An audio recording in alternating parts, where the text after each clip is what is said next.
नमस्कार, news at 8 में मैं कादम्बिनी शर्मा हूं आपके साथ और शुरुआत करते हैं महाराष्ट्र की खबर से। महाराष्ट्र के जालना में मराठा समाज के लोगों पर आज पुलिस ने लाठीचार्ज कर दिया। 29 अगस्त से मराठा आरक्षण की मांग को लेकर लोग भूख हड़ताल पर बैठे थे। आज सुबह पुलिस ने कुछ प्रदर्शनकारियों को गिरफ्तार करने की कोशिश की, जिसके बाद माहौल तनावपूर्ण हो गया। पुलिस के मुताबिक आंदोलनकारियों ने पुलिस पर पथराव किया, जिसके बाद पुलिस ने लाठीचार्ज किया। लाठीचार्ज से नाराज प्रदर्शनकारियों ने हाईवे पर 2-3 वाहनों में आग भी लगा दी। पुलिस की कार्रवाई में कई लोग गंभीर रूप से घायल हो गए हैं। सुनील सिंह हमारे सहयोगी इस वक्त हमारे साथ जुड़ रहे हैं। सुनील, अभी फिलहाल क्या स्थिति है? कैसे लोग जो हैं वो क्या ज्यादा घायल हैं? क्या खबर मिल रही है?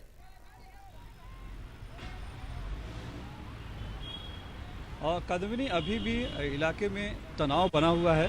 लगभग 8 से 10 लोग जो घायल हुए हैं और पुलिस वाले भी घायल हुए हैं इसमें पथराव में, जो बताया जा रहा है। उनकी क्या स्थिति है ये अभी तक हमें जानकारी नहीं मिल पा रही है। अपडेट लेने की फिलहाल कोशिश हो रही है, क्योंकि शाम 5 बजे के बाद ये लाठीचार्ज हुआ बताया जा रहा है। दरअसल जो जालना तहसील है, उसके जालना जिला है, उसके अंबर तहसील में जो है सराती एक गाँव है, वहीं पर जो है कि आंदोलनकारी 10 थे, जिसमें मनोज जारंगे नेतृत्व करे थे। उनके साथ 10 लोग युवक भूख हड़ताल पर बैठे थे 29 अगस्त से, और उनकी तबीयत खराब हो रही थी।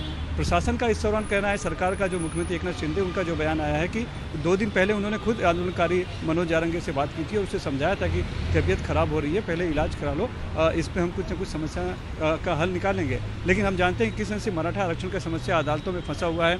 सरकार ने उसे दे दिया था। एक मराठा लाख मराठा, एक बहुत बड़ा मूक आंदोलन भी निकला था पूरे महाराष्ट्र में। उन्होंने एक आवाज़ उठाई थी अपनी एक मूक आंदोलन करके, लेकिन बाद में उनको आरक्षण मिल नहीं पाया कानूनी दिक्कतों की वजह से। लिहाजा अब भी जो है अलग अलग जगहों पे इस तरह के आंदोलन चल रहे हैं और उनकी मांग लगातार बनी हुई है। उसी के तहत ये आंदोलन चल रहा था, लेकिन चूंकि तबीयत खराब हो रही थी तो पुलिस ने आज जाकर 2 दौर की बात की और उन्हें हटाने की कोशिश की, अस्पताल ले जाने की, ऐसा पुलिस की तरफ कहा जा रहा है। लेकिन जो आंदोलनकारी है वो मानने के लिए तैयार नहीं थे, और चूंकि जो मनोज जारंगे है आसपास के सभी गाँवों में एक तरह से लोकप्रिय है इस तरह का आंदोलन करने के लिए, तो लोग गाँव वाले सभी इकट्ठा हो गए। तो उसी दौरान जब जबरदस्ती पुलिस ने ले जाना चाहा, तब जो है कि नाराजगी हुई, पत्थरबाजी हुई और फिर पुलिस ने लाठीचार्ज किया है, जिसमें कि महिलाएं भी घायल हुई हैं, जो हम देख पा रहे हैं तस्वीरों के तहत। और जब आसपास खबर फैल गई कि मनोज जारंगे को लेकर जाया गया है, पुलिस उठा के ले गई है या उनको चोट आई है, तब जो युवक थे जो वहाँ से खदेड़ दिए गए थे, भागकर वो हाईवे पर चले गए। हाईवे पर जाके उन्होंने तो लगभग 2 से 3 ऐसी गाड़ियाँ हैं जिनको आग के हवाले कर दिया, जला दिया। तो पुलिस बल बड़ी संख्या में वहाँ पर मौजूद था तब, लेकिन अब बाद में भी अब कंट्रोल की स्थिति कंट्रोल में है बताया जा रहा है। खुद जो आंदोलनकारी उन्होंने भी शांतिपूर्ण कहा है कि सभी लोग शांत रहें, शांति की अपील की है। लेकिन जो जानकारी मिल रही है कि जिस तरह से ये लाठीचार्ज हुआ है, जिस तरह से हम देख रहे हैं और जिस तरह से महिलाएं भी घायल हुई हैं, उससे मराठा समाज में बहुत नाराजगी है। अभी जानकारी ये मिल रही है कि बीड़ जिले में कल बीड़ जिले को बंद रखा गया है, हो सकता है जालना जिले को भी बंद रखा जाए, और राज्य के अलग अलग जिलों में भी इसकी प्रतिक्रिया बंद के रूप में या फिर आंदोलन के रूप में शायद दिखाई पड़ेगी। जो मराठा शांत बैठे हुए थे, अभी तक उनका पूरा आंदोलन अहिंसक था, लेकिन अब ये जो आज जो लाठीचार्ज हुआ है उससे जो चोट हुई है, तो अब ये एक आशंका पैदा हो गई कहीं ये हिंसक आंदोलन में बन जाए, ये एक डर बना हुआ है। महाराष्ट्र सरकार के लिए फिलहाल चुनौतीपूर्ण है। बहुत शुक्रिया सुनील आपका इस पूरी जानकारी के लिए। तो अब तनाव बना हुआ है, लेकिन अभी हालात स्थिर हैं। मुंबई में इंडिया गठबंधन की बैठक में 3 प्रस्ताव पास हुए। बैठक के बाद विपक्षी नेताओं ने साझा प्रेस कॉन्फ्रेंस भी की। इस बीच विपक्षी मोर्चे ने 14 सदस्यों की समन्वय समिति का गठन कर दिया है। बैठक में 2024 का चुनाव साथ लड़ने का प्रस्ताव पास किया गया। प्रस्ताव में सहयोग की भावना से सीट शेयरिंग की बात कही गई है। बैठक के बाद प्रेस कॉन्फ्रेंस में राहुल गांधी ने कहा कि अगर हम एक साथ मिलकर चुनाव लड़ेंगे तो बीजेपी जीत नहीं सकती। वहीं लालू प्रसाद यादव ने कहा कि हम एक होकर लड़ाई लड़ेंगे, सीट शेयरिंग में कोई दिक्कत नहीं होगी, अपना नुकसान करके भी विपक्षी गठबंधन को जिताएंगे और पीएम मोदी को हटाएंगे। एनसीपी की कार्यकारी अध्यक्ष सुप्रिया सुले ने कहा कि विपक्ष की अगली बैठक दिल्ली में होगी।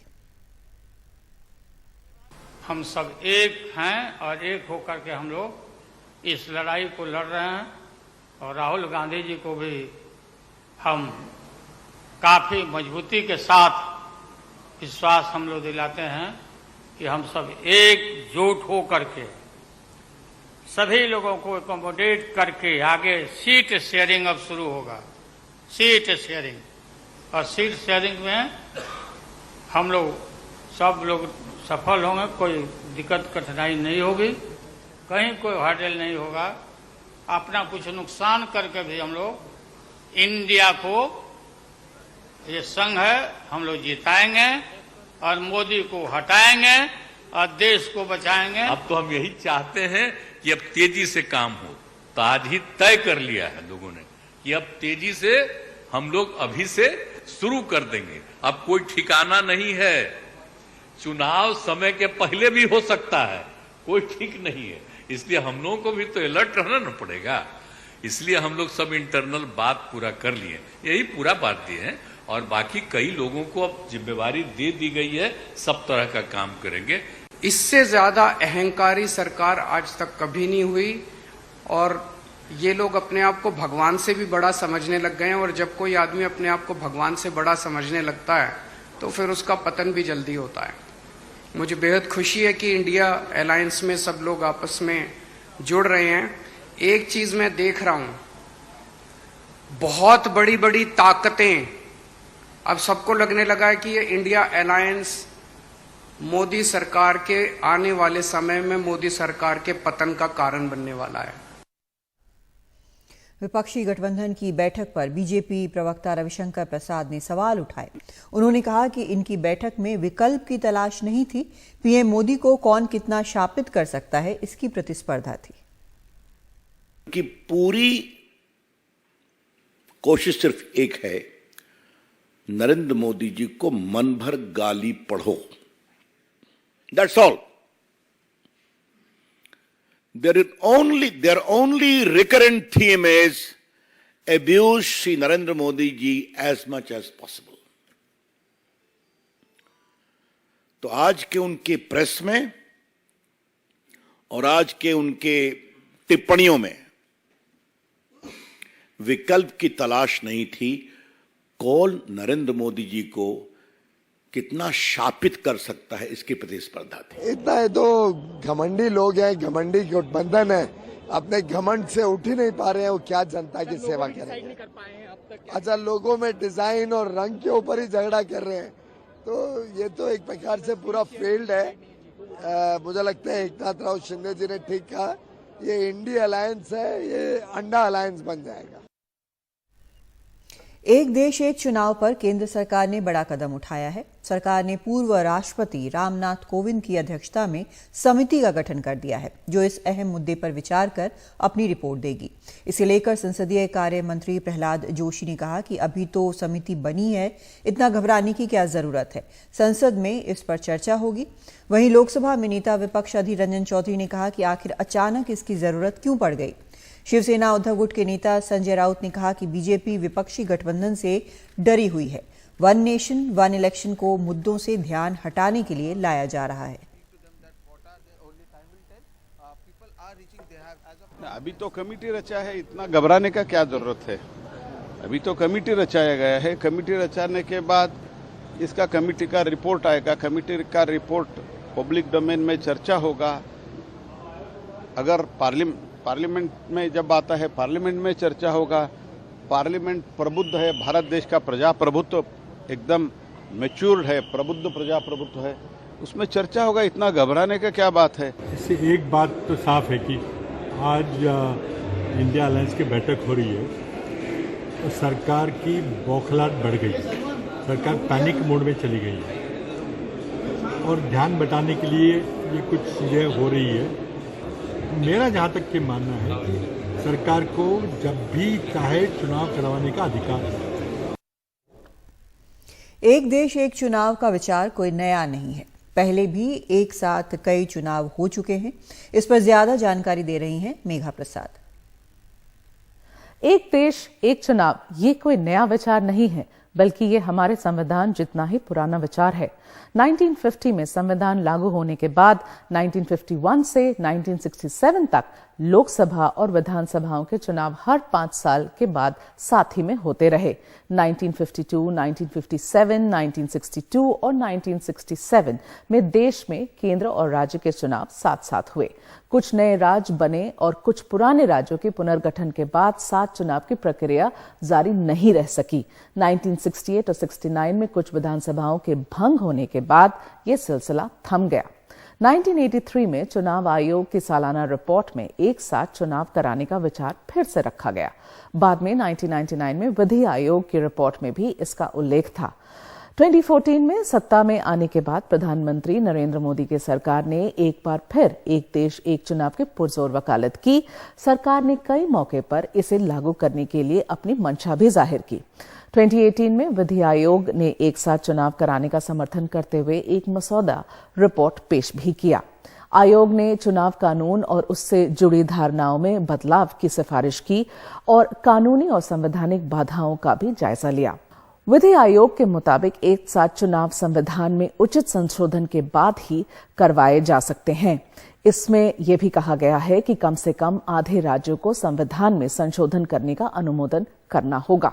2019 में बीजेपी के पूर्व राज्यसभा सदस्य विनय सहस्त्रबुद्धे को पार्टी ने इस बारे में समाज में जागरूकता पैदा करने और इस पर विचार करने और इसका मूल्यांकन करने की जिम्मेदारी दी।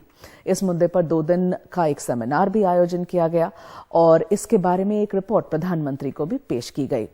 2020 में पीठासीन अधिकारियों के अखिल भारतीय सम्मेलन में प्रधानमंत्री नरेंद्र मोदी ने एक देश एक चुनाव और एक मतदाता सूची पर जोर दिया।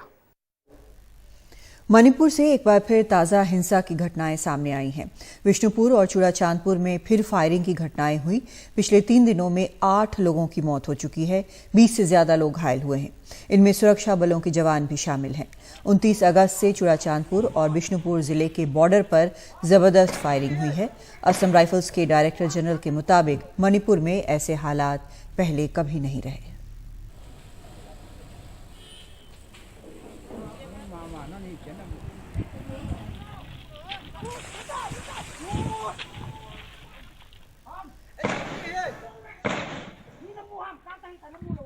The situation that we are facing in Manipur is very unprecedented. We have never faced anything of this kind in our long years of history. One today, when I see, I think the biggest challenge is the large number of weapons that are out in both the communities.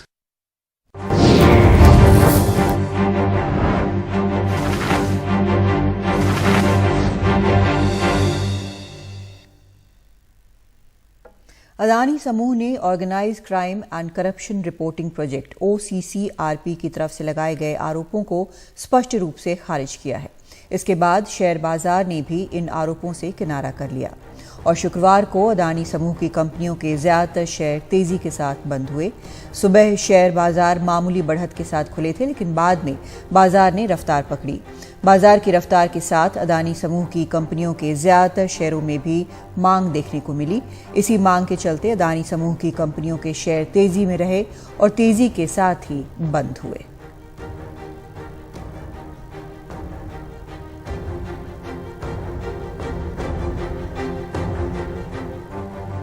चंद्रमा पर तिरंगा लहराने के बाद अब इसरो सूरज की ओर देख रहा है। शनिवार को इसरो सूरज के राज जानने के लिए आदित्य L1 मिशन लॉन्च करने जा रहा है। इसरो के पहले सूर्य मिशन का काउंटडाउन शुरू हो चुका है। इसे श्रीहरिकोटा के सतीश धवन स्पेस सेंटर से सुबह 11:50 पर लॉन्च किया जाएगा। इसरो प्रमुख S सोमनाथ आज तिरुपति जिले के चंगलप्पा परमेश्वरी मंदिर पहुंचे और पूजा अर्चना की। इस दौरान उन्होंने कहा कि आदित्य L1 के बाद हमारा अगला प्रक्षेपण अक्टूबर में मिशन गगनयान से जुड़ा होगा। So today the countdown for PSLV C57 Aditya L1 mission is starting, and tomorrow noon time we will have the launch. That's at 11:50. Then it will take almost an hour for the satellite to reach the required location and inject. So the Aditya L1 satellite is for studying our sun, and it will take another 125 days to travel from Earth to reach the point where the satellite will look at sun, called L1 point. So I came here to pray to Changalamba Parameshwari for getting us the strength for making this launch again. Very important launch, successful. तो news eight 8 में आज इतना ही, लेकिन NDTV India पर खबरों का सिलसिला लगातार जारी है।